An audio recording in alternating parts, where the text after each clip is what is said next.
રાજકોટ અગ્નિકાંડ મામલે ગુજરાત હાઈકોર્ટ લાલગુમ થઈ અને હાઈકોર્ટે રાજ્ય સરકારની ઝાટકણી કાઢી। અમને હવે રાજ્ય સરકાર અને તંત્ર પર જરા પણ ભરોસો નથી તેવું હાઈકોર્ટે સ્પષ્ટ કહ્યું છે। આ ઘટના માટે જવાબદાર કોણ તેવો સવાલ પણ હાઈકોર્ટે કર્યો છે। 24 કે તેનાથી વધુ લોકો જે મર્યા છે તે હત્યાથી ઓછું નથી। નિયમોનું પાલન કરાવવામાં નિષ્ફળ નીવડ્યું છે વિભાગ।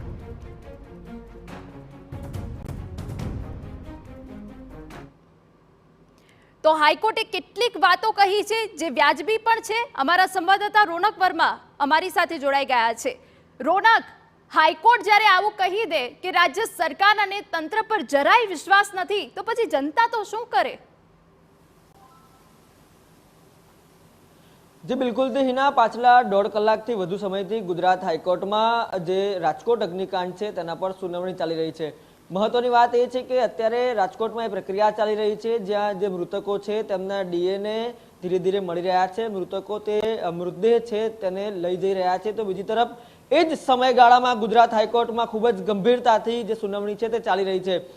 છેલ્લા 1.5 કલાકમાં જે જુદા જુદા અરજદાર વકીલો છે તેમના દ્વારા જે રજૂઆત છે તે કરવામાં આવી રહી હતી અને જે જુદી જુદી વાતો છે નિયમોની તે કરવામાં પણ આવી છે। પરંતુ આ સમયગાળામાં જે ગુજરાત હાઈકોર્ટ એડવોકેટ એસોસિએશનના પ્રમુખ છે બ્રિજેશ ત્રિવેદી તેમના દ્વારા ખૂબ જ અગત્યની વાત જે છે તે કોર્ટના ધ્યાને મૂકવામાં આવી કે જે ઘટના સ્થળ છે ત્યાં તાત્કાલિક ધોરણે તંત્ર દ્વારા જેસીબી મૂકવામાં આવ્યા છે અને તેનો કાટમાળ છે તે હટાવવાની કામગીરી છે તે ખૂબ જ ઝડપથી ચાલી રહી છે અને તેમના દ્વારા એવો આક્ષેપ પણ કરવામાં આવ્યો કે આગ અને આ અગ્નિકાંડના જે પણ પુરાવાઓ છે જે પણ સાબિતીઓ છે તે હટાવવાની જે પ્રયાસ છે તે તંત્ર દ્વારા હાલ કરવામાં આવી રહ્યું છે તે પ્રકારની રજૂઆત અત્યારે કોર્ટમાં કરવામાં આવી છે। આ ઉપરાંત જે ડીએનએ નો મુદ્દો છે તે પણ કરવામાં આવ્યો કે હજી સુધી પણ કેટલાય મૃતદેહ એવા છે જેની ઓળખ થઈ નથી અને કેટલાય લોકો હજી સુધી એવા છે તે લાપતા છે।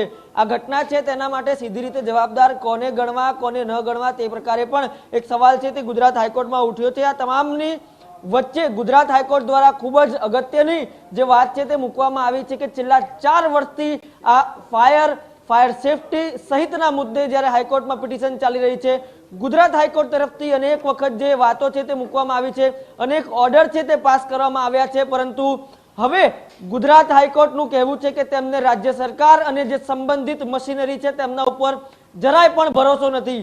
આ અનેક ઓર્ડર પાસ કર્યા બાદ પણ 6 એવી ઘટના છે જેમાં લોકોએ પોતાના જીવ ગુમાવ્યા છે। ત્યારે હાઈકોર્ટે હવે એ હદ સુધી કહેવું પડ્યું છે કે હવે તેમને સ્ટેટ ગવર્મેન્ટ અને તેની સંલગ્ન મશીનરીઓ ઉપર જરાય પણ ભરોસો નથી। કોણ આના માટે જવાબદાર છે તે હજુ પણ સવાલ બનીને ઊભું છે। ત્યારે અનેક જે સવાલો છે તે પણ ઊભા થઈ રહ્યા છે। આ તમામ બાબતો વચ્ચે ખૂબ અગત્યની વાત એ પણ સામે આવી છે કે જે રાજકોટમાં ગેમ ઝોન હતું તે અનઅધિકૃત જગ્યા ઉપર બનાવવામાં આવેલું હતું અને જે રાજ્ય સરકાર દ્વારા કાયદો લાવવામાં આવ્યો છે તે હેઠળ જે તેને અધિકૃત કરવાની મંજૂરી છે તે માંગવામાં આવી હતી અને રાજકોટ કોર્પોરેશનનું કહેવું કોર્ટમાં એમ છે કે તેમના દ્વારા જે અરજીઓ છે તે મંગાવવામાં આવી હતી, ફાયર એનઓસી સહિતની તમામ બાબતે ખુલાસો છે તે માંગવામાં આવ્યો હતો। ત્યારે કોર્ટે વધુ એક વખત ટકોર કરતા પૂછ્યું છે કે શું તમારા અધિકારીઓ ઊંઘી રહ્યા હતા, શું તમારા અધિકારીઓ ઊંઘમાં છે, તે પ્રકારના સવાલો પણ કોર્ટ દ્વારા કડકાઈથી કરવામાં આવ્યા છે। તમારા જ અધિકારીઓ એવા છે કે જે આ ગેમ ઝોનમાં જઈને ગો કાર્ટિંગ કરીને આવ્યા છે તો શું એ અધિકારીઓના આંખ ઉપર પણ પટ્ટી બારવામાં આવી હતી? આ તમામ જે સવાલો છે તે ખૂબ જ ગંભીરતાથી ગુજરાત હાઈકોર્ટે રાજકોટ મ્યુનિસિપલ કોર્પોરેશન છે તેમને પૂછવામાં આવ્યા છે। આ ઉપરાંત જે અધિકારીઓ રમવા ગયા હતા તે શું કરી રહ્યા હતા તે મામલે પણ પૂછવામાં આવ્યું છે। ત્યારે આ અનેક હજી તો એવા સવાલ છે, હજુ તો રાજકોટ કોર્પોરેશન તરફથી જે વકીલ છે તે બોલવા ઉભા થયા છે અને તેમની જે રજૂઆતો છે તે કોર્ટમાં અત્યારે શરૂ થઈ છે।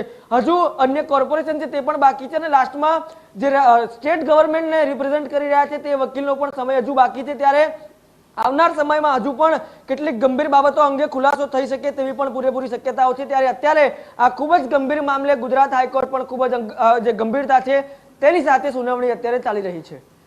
બિલકુલ રોનક, વધુ વિગત અમે તમારી પાસેથી લેતા રહીશું। જ્યારે આ બેદરકારી અને લાલચુ લોકોના કારણે 28 લોકોના જીવ ગયા છે અને અનેક પરિવાર જ્યારે રડી રહ્યા છે ત્યારે હાઈકોર્ટ પણ લાલઘુમ જોવા મળી છે અને અમને હવે રાજ્ય સરકાર અને તંત્ર પર જરાય પણ ભરોસો નથી તેવી વાત હાઈકોર્ટે કહી છે।